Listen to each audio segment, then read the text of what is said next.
French Boss vous est présenté cette semaine par Schema Business School et son programme Global BBA. Le Global BBA, Bachelors of Business Administration, est une voie qui détonne dans le catalogue des programmes Schema. Après le lycée, ce programme en 4 ans, basé à Raleigh, en Caroline du Nord, permet aux étudiants de suivre une formation imprégnée d'international et d'expériences multiculturelles. Le diplôme est reconnu partout dans le monde, possible 100% en anglais, et offre aux étudiants la possibilité d'accéder au marché de l'emploi rapidement, sereinement et à l'international.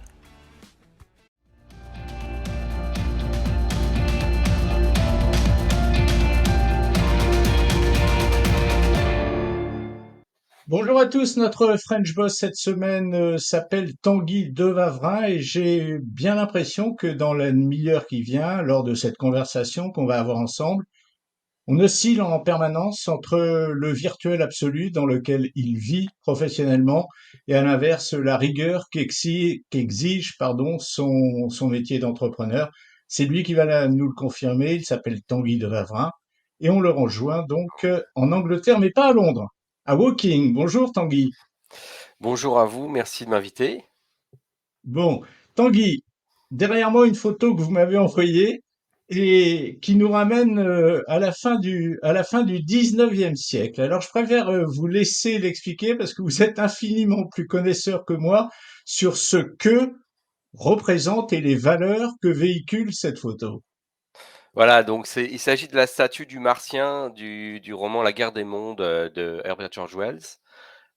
Donc en fait, c'est un peu le chouchou de la ville de Woking, Herbert George Wells ayant vécu la plupart de sa vie à Woking. Donc ils lui ont dédié cette statue et c'est donc les Martiens dans l'histoire ont atterri dans le bois de Horsell et aussi sur le Hogsback, donc c'est dans la région de Woking. Donc voilà, moi j'adore cette photo. C'est vrai que ça fait un peu rêver, voilà. Elle est un peu à l'image de ce que vous avez dans la tête. Je pense qu'on va avoir l'occasion d'en parler, mais elle me semble être un petit peu à l'image, Tanguy, de ce que vous avez dans la tête, cette photo. Voilà, c'est vrai que La Guerre des mondes, c'est un des romans de science-fiction qui m'a un peu éveillé au genre de la science-fiction quand j'étais adolescent. Donc c'est vrai que ça tient une grande place dans mon cœur, on va dire. La ville de Woking, on reste un petit peu là-dessus. La ville de Woking, quelle a été la raison de ce choix et quelle a été l'importance de la ville de Woking dans votre carrière professionnelle et dans le fait que vous soyez devenu entrepreneur? Moi, j'ai commencé ma carrière à Paris, en fait, dans une entreprise qui s'appelait Cryo, qui faisait des jeux notamment pour les CD-ROM. Et c'est vrai que je suis arrivé en Angleterre pour travailler dans le jeu vidéo je me suis assez vite, au bout de 2 ans, installé dans la ville de Woking, qui était placée tout simplement entre les deux grands pôles de jeux vidéo qui sont Guildford et Londres. Donc voilà, c'est un peu pour ça que je me suis installé par ici. Alors, vous avez parlé du jeu vidéo, donc tout le monde aura compris qu'effectivement, votre univers professionnel, c'est le jeu vidéo, d'où cette expression de virtuel que j'ai abondamment employée au début de cet entretien, pardon. Tanguy, on va faire un retour en arrière sur ce qu'ont été avant votre métier, ce qu'ont été vos études, car vous avez plutôt une formation artistique. J'ai toujours adoré le graphisme et quand j'étais petit, mon rêve, c'était de devenir dessinateur de bande dessinée. Mais ça a été toujours pour moi un hobby en fait, hein. J'ai fait plutôt des études commerciales. J'étais à l'Institut supérieur du commerce de Paris. Donc j'ai plutôt voilà, fait une école de commerce. Mais je me suis toujours, enfin j'étais autodidacte en fait. J'ai toujours appris par moi-même à utiliser tout ce qui est logiciel de création graphique. Donc ça a commencé sur Commodore 64, ça a continué sur l'Amiga 500 et après ça, j'ai acheté un PC comme tout le monde et donc j'ai installé des logiciels de création 3D et c'est là qu'en fait je me suis formé et j'ai commencé après mon école de commerce à faire des stages en studio de jeux vidéo et c'est là que j'ai eu le coup de foudre en fait. Je me suis dit c'est génial parce que on peut en gagner sa vie, en fait, finalement. Parce qu'au départ, moi, j'étais parti avec l'idée que c'était un hobby et finalement, c'est une vraie industrie. C'est devenu une vraie industrie, en fait. Et comment on passe justement de quelque chose qui pour vous constitue une distraction, comment se fait la mue pour arriver au moment où vous dites bah finalement j'ai peut-être arrivé à gagner ma vie avec ça, à bouffer avec ça. Comment elle s'opère cette Heu, transformation? Bah, je pense que j'ai eu un moment, quand en 2e année d'école de commerce où j'étais parti pour travailler dans la publicité, dans les agences de com. J'ai fait pas mal de stages et en fait, je trouvais ça pas terrible, je trouvais ça un peu déprimant, parce que c'était toujours un peu la même chose et pas aussi créatif que ça en a l'air de l'extérieur et je me suis demandé un peu, ce que j'aimais dans la vie et j'ai voulu me recentrer un peu sur, ma passion et je me suis dit: «Voilà, c'est vrai que le jeu vidéo, j'adore, la création graphique, j'adore, c'est mon dada». Donc j'ai essayé en fait de postuler pour plusieurs postes, de spontanément en fait, un candidature spontanée pour faire des stages sans rémunération dans différents studios de jeux vidéo, à Paris et c'est vrai que j'ai eu la chance de trouver un stage chez Cryo, qui m'a ouvert des portes par la suite, quoi. Aujourd'hui, Tanguy, quel serait le mot que vous utiliseriez pour définir votre métier? Vous faites des jeux vidéo, mais vous êtes quoi? Vous êtes un créateur, un développeur, vous êtes quoi? C'est une excellente question. Bah, je change tout le temps, en fait. Je pense que, bah, là, si vous regardez mon profil, LinkedIn, je sais plus ce que j'ai mis, ça doit être, Vous avez mis creative déjà, director, peut-être. vous avez mis déjà Tanguy dans votre profil, alors je ne sais pas si c'est LinkedIn ou ailleurs, mais que vous aviez fait des études artistiques. Ah oui. C'est rigoureusement faux, vous me l'avez Ah, expliqué il y a désolé quelques alors, minutes. désolé, C'est pas grave c'est pas grave du tout. je me suis mal Oui, expliqué. en dehors de ce qui est écrit, c'est effectivement sur les documents qui vous concernent, vous diriez quoi, vous, aujourd'hui, en face de moi? Quel est le métier de Tanguy de Vavrin? Ouais, je dirais que je suis un créatif, directeur créatif, voilà, créateur d'entreprise et créateur de monde virtuel. Est-ce que la Grande-Bretagne, elle est en avance par rapport aux autres pays, pas seulement européens, ça peut être les pays mondiaux, en matière de ce qui nous intéresse aujourd'hui, en l'occurrence le jeu vidéo? Alors, je dirais qu'on est moins jugé sur ses diplômes. Ouais. C'est vrai qu'en par rapport à la France que je connais, hein, c'est vrai que il y a beaucoup de gens qui font des études d'architecture et qui deviennent comptables, voilà et des banquiers qui ont étudié, la géographie. Bon voilà, c'est très commun, hein. C'est-à-dire que, là, c'est vrai qu'on m'a jamais posé la question de savoir, pourquoi je voulais être graphiste dans les jeux vidéo en ayant fait des études commerciales. Donc je pense que c'est là, en fait, il y a une sorte de pragmatisme britannique que j'apprécie beaucoup, qui fait que voilà, en fait, les gens pensent, surtout à l'intérêt, pratique, des décisions plutôt que voilà, ils sont beaucoup moins dogmatiques que les Français qui vont regarder un CV et qui vont dire, «Bon voilà, on veut quelqu'un qui a fait, Polytechnique pour être ingénieur». Par exemple, chez Ubisoft typiquement, voilà les et on peut pas être programmeur, chez Ubisoft sans avoir fait, Polytechnique ou Centrale. Bon ça c'était dans Mhm. les années 90, ça a peut-être un peu évolué, hein, mais voilà, disons que, voilà, je pense que j'aurais eu plus de mal à faire carrière en France à cause de ça, parce qu'on est plus jugé sur les études que sur l'expérience professionnelle ou les qualités personnelles, quoi. Guy, quand on développe un jeu électronique, quel est le premier critère? Est-ce que la nature de ce jeu va relever d'abord de ce qui existe sur le marché, donc de la concurrence potentielle, ou est-ce qu'elle va relever d'abord de ce qui sort du cerveau de celui qui le crée? C'est plutôt la deuxième solution, c'est plutôt ce qui sort du cerveau du créateur parce que on n'invente jamais rien, en fait, hein. Il y a toujours, on Ouais. copie toujours Ouais. un concept existant, hein, donc n'importe quel jeu original, je pourrais toujours vous trouver un précurseur. C'est la même chose que je pense pour les films, en fait, hein. C'est-à-dire que Je pense que personne n'a jamais prétendu à inventer une histoire de A à Z. C'est toujours basé sur un thème de tragédie grecque, hein, donc je pense que personne n'a jamais rien inventé.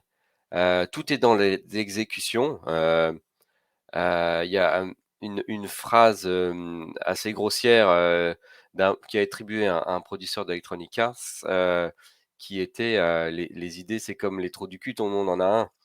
Donc voilà quoi.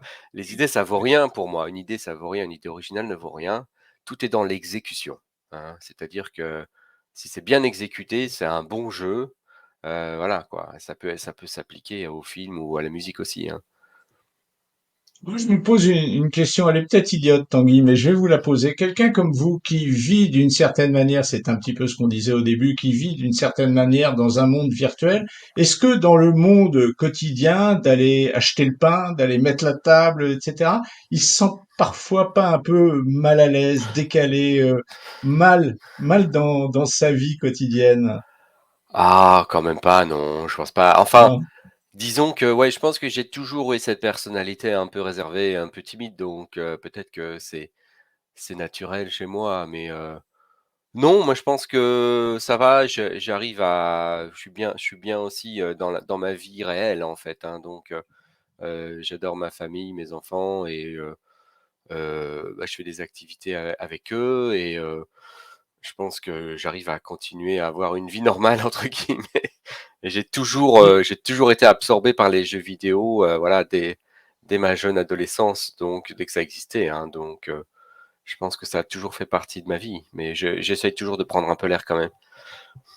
Pourtant, vous êtes d'une génération, me semble-t-il, Tanguy, où les jeux vidéo, c'était quelque chose qui balbutiait quand vous étiez jeune. Ça Ouais. naissait. Racontez-moi cette espèce de croissance que vous avez vécue d'une certaine manière de l'intérieur. Je crois que j'ai eu le coup de foudre, dans les années 80, voilà, quand j'avais, découvert les arcades, voilà, les jeux d'arcade où je dépensais mon argent de poche. Je me souviens notamment d'un jeu qui s'appelait Dragon's Lair qui était absolument magnifique. C'était un dessin animé interactif de Don Bluth, en fait, qui avait travaillé chez Disney.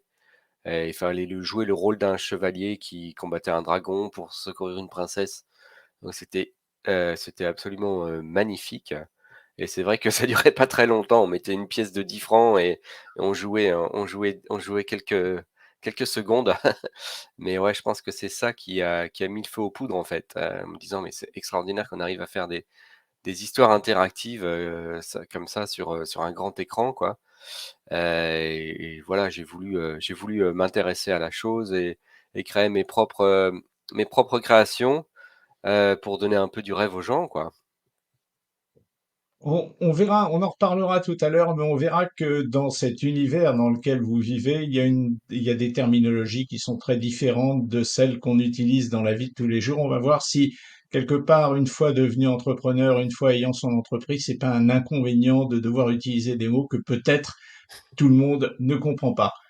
Alors, j'ai été content d'apprendre que vous aviez fait des études de commerce tout à l'heure, ce que j'ignorais donc avant de vous rencontrer, mais néanmoins, ça explique un petit peu la suite. Et la suite, c'est effectivement le Tanguy de Vavrin qui devient entrepreneur. Racontez-moi un petit peu la démarche et la gestation de cette mutation vers l'entrepreneuriat.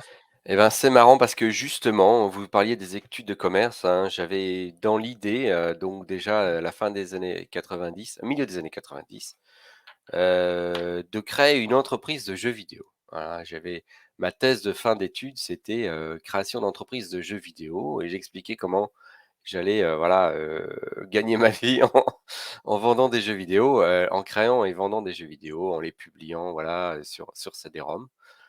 Est-ce que vous aviez des certitudes? Vous disiez, j'expliquais comment j'allais gagner ma vie. Vous aviez des certitudes que vous alliez Non, réussir et enfin, gagner votre vie?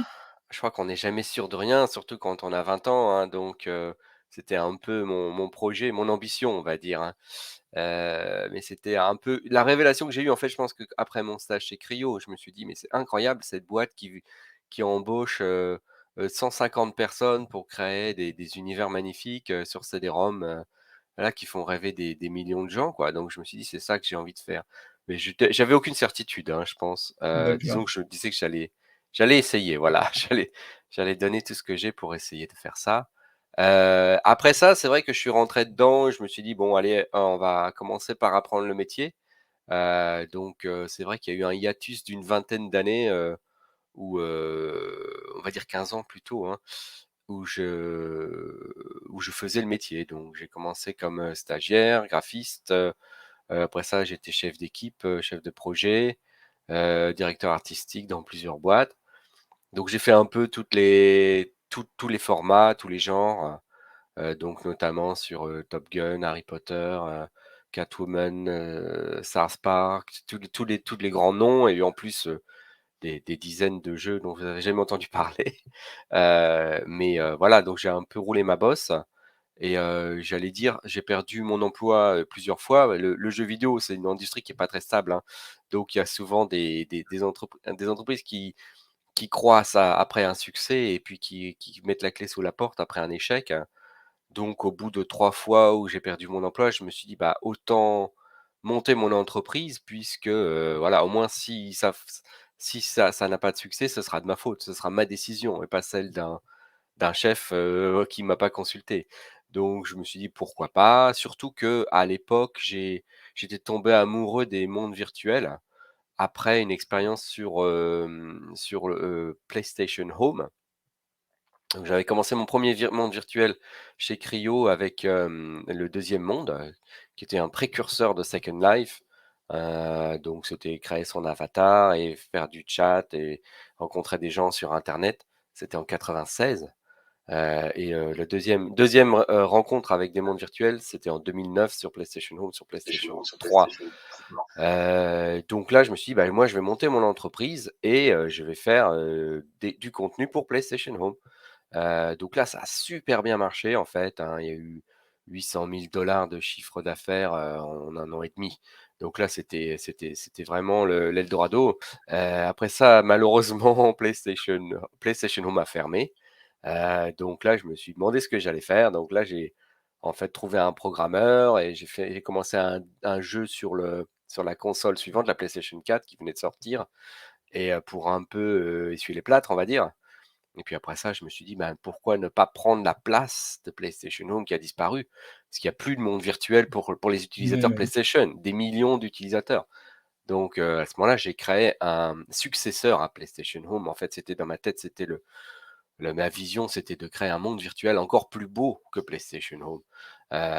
Donc c'est comme ça qu'est né Atom Universe, en fait, qui existe toujours et je suis toujours le fondateur, voilà, d'Atom Universe qui a été fondé en 2014 et qui a eu 2 millions de téléchargements et donc une bonne communauté d'utilisateurs et là, on fait une version mobile et on commence à faire des métaverses pour un peu tout le monde, puisque voilà, c'est le nouveau, la nouvelle ruée vers l'or, c'est le métaverse depuis que Zuckerberg a dit que Facebook c'était Meta.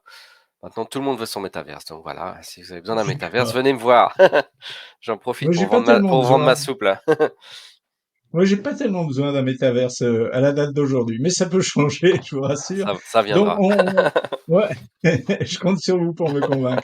Est-ce que dans la notion de jeu vidéo, il y a véritablement très présente, très forte cette notion de communiquer avec Oui, l'extérieur, d'organiser des chats, des choses comme oui, ça? en fait, jeux vidéo, au sens large, oui, mais je dirais plus précisément tout ce qui est métaverse, ce qu'on appelle métaverse aujourd'hui, monde virtuel ou on disait monde virtuel, dans les années 90. C'est-à-dire que c'est oui, ou alors les jeux vidéo multijoueurs, hein, c'est-à-dire le problème des jeux vidéo multijoueurs, c'est souvent assez agressif, et souvent assez violent. Si vous regardez les jeux genre,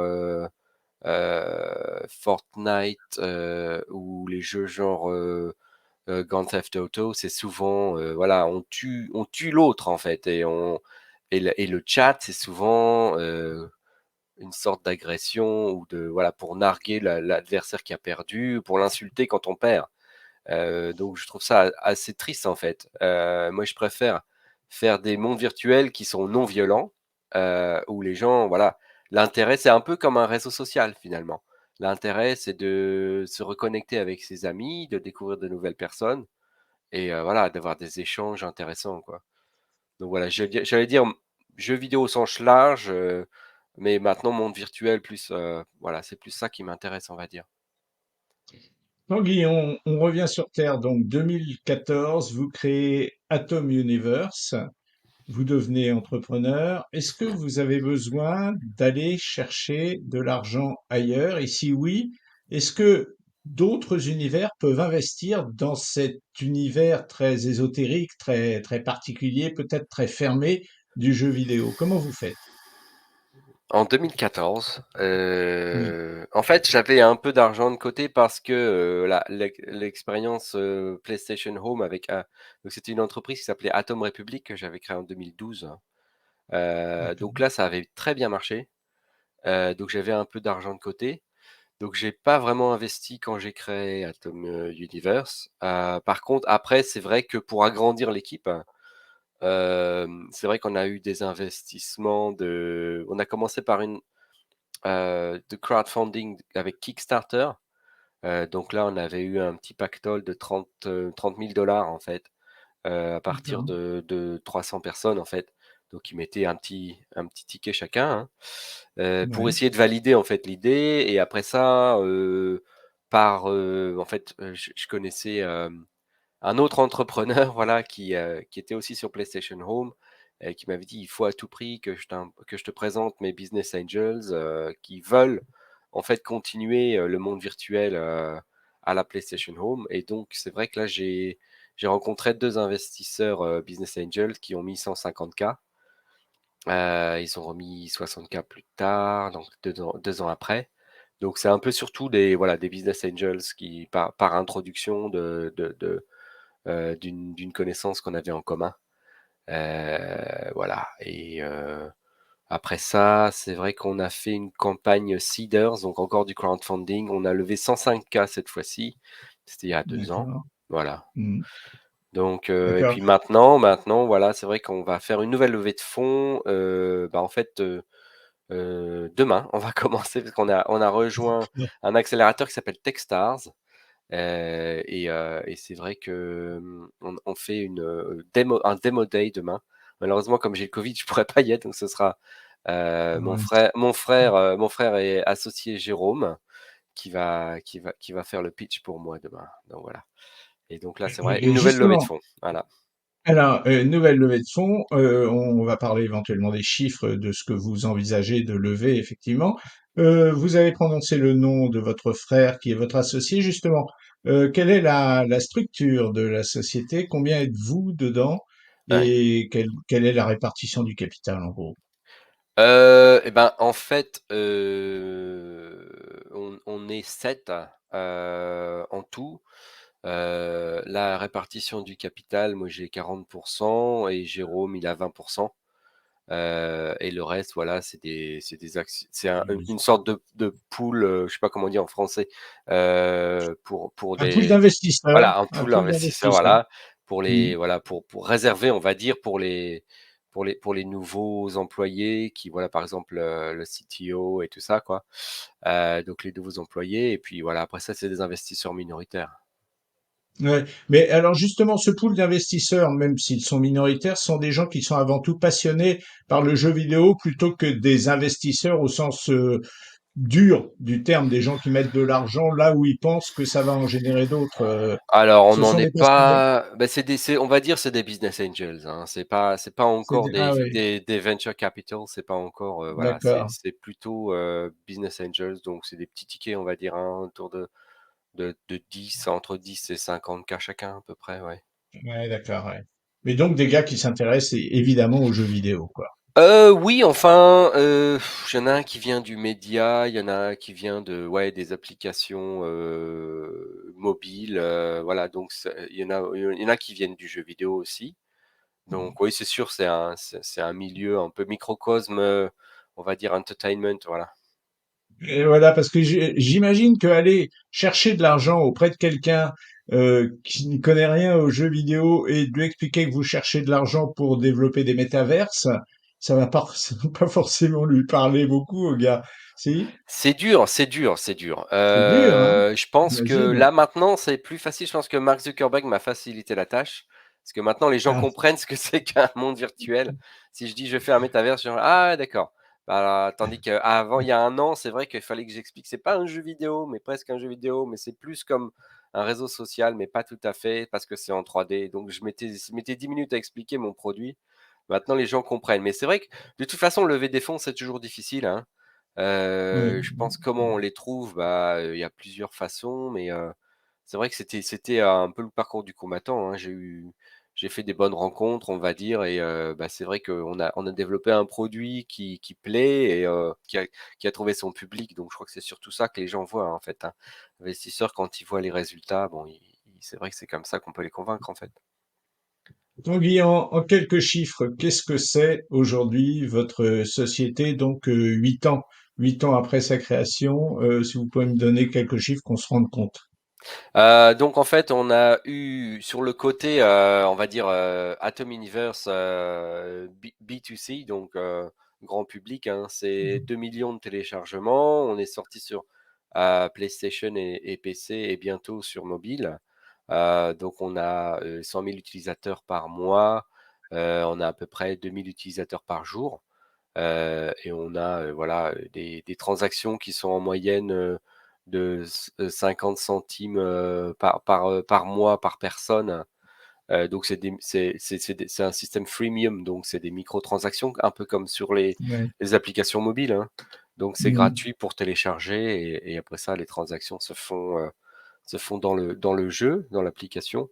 Qu'est-ce que je peux vous donner d'autre comme chiffre? Chiffre d'affaires, mais Mmh, pas forcément en termes de voilà, chiffres, mais progression, quoi. donc ça, c'était, à peu près, 10 000 livres par mois, donc ça c'est vrai que ça progresse tranquillement et c'est pour ça qu'on a fait la transition B2B, en fait, quand Jérôme, mon frère, est arrivé dans l'entreprise, pour s'occuper de créer des métaverses pour des marques.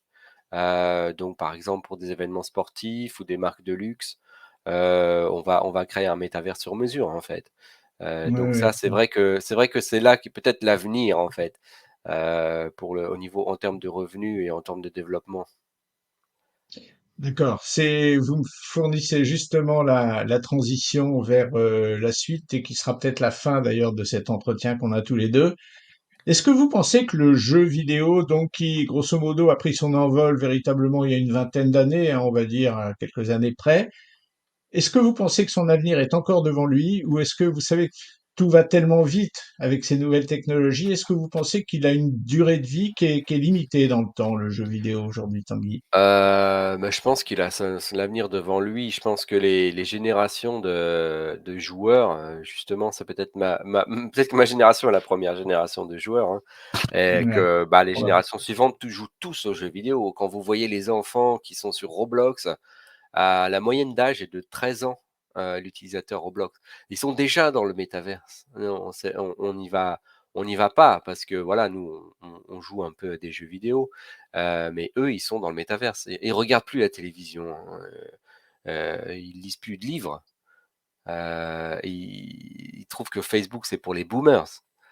Donc en fait, qu'est-ce qui reste? Qu'est-ce qui reste? C'est ils passent leur temps dans le métaverse, hein. C'est-à-dire que c'est des jeux vidéo on appelle ça des jeux vidéo aujourd'hui, mais en fait, c'est le métaverse de demain Ouais, et ouais. la moitié de la génération, Gen Z, passe son temps dans les jeux vidéo, non pas pour jouer, mais pour justement, rencontrer des gens et faire du chat, voilà, pour discuter, en fait, voilà, qu'ils traînent comme nous, on traînait au bowling ou Ouais, c'est voilà, ça. quand on avait leur âge, on allait au bowling ou on jouait au billard et eux, ils vont dans Roblox.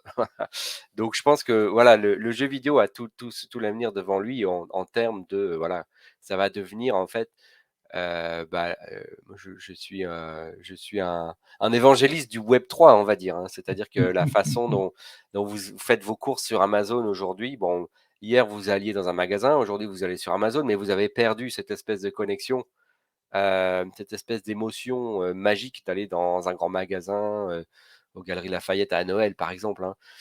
Cette espèce d'émerveillement. Donc là, c'est ce que j'essaie de recréer. C'est-à-dire que le web 3, ça va être, au lieu d'être Amazon, ça va être une galerie Lafayette en 3D et mettez votre casque de réalité virtuelle et vous découvrez le sapin de Noël géant avec les animations et des interactions. Et c'est là où le jeu vidéo intervient.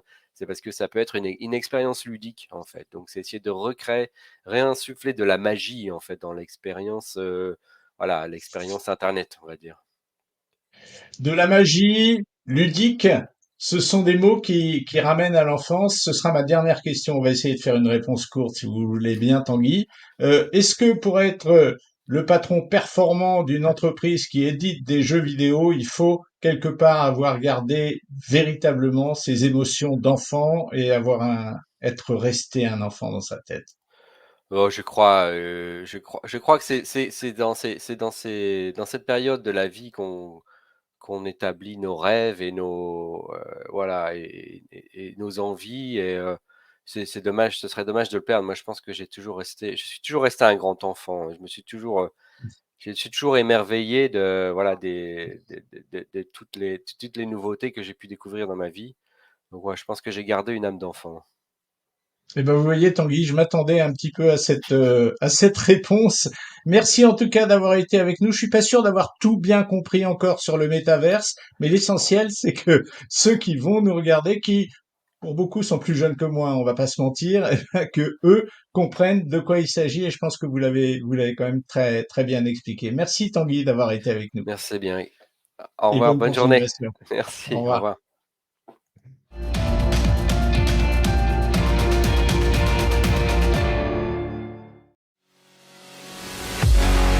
French Boss vous a été présenté par Schema Business School et son programme Global BBA.